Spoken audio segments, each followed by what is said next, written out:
snowstorm. Antarctica. Ice scientists are penguins. Antarctica, they're opening the abyss. Yeah, This one comes. thing, huh? Oh, whatever you want.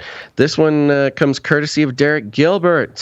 Thanks, Derek. Talked to Derek yesterday, and he was inspired by the Nephilim Penguin character in the New World Order Fantasy League, and I think it got his brain going. He sent us this over on Twitter. It's an academia.edu PDF, and it's titled "Penguin or Great Auk."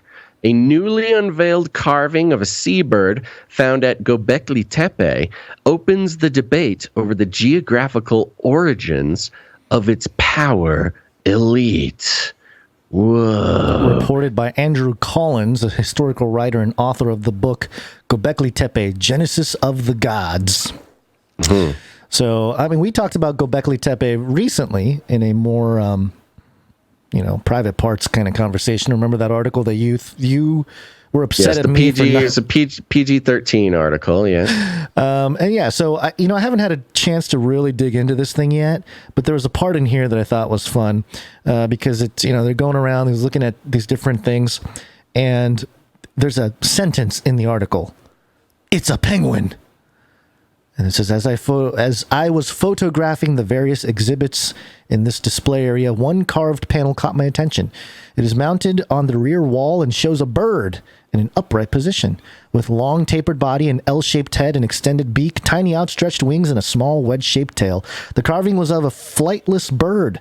This seemed certain, yet, from its webbed feet and general appearance, there seemed little doubt it belonged to the penguin family. No other bird matched all the various components.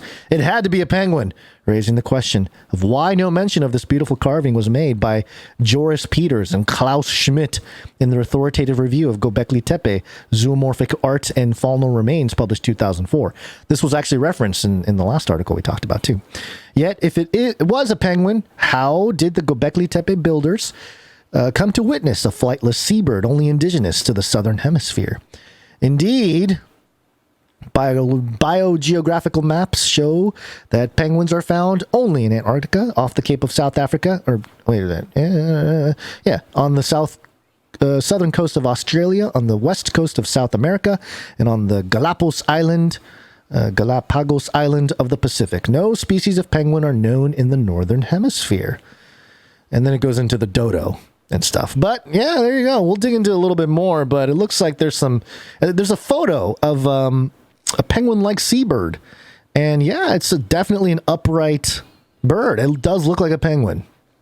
Well, and the interesting thing about this is the connection that they are making with the elite ruling class. The ruling class of the ancient world. Yeah. And sort of giving the impression of its power elite class had some contact with perhaps Antarctica, which, if we're talking about the current trajectory of the elite ruling class of today's world and the utopic promise of Antarctica, the history just sort of rhymes with itself. Mm-hmm. We've got Antarctica not just as a sort of wasteland, a white desert, but rather the sort of pilgrimage, the target of pilgrimage of the power elite from ancient times until now, bringing back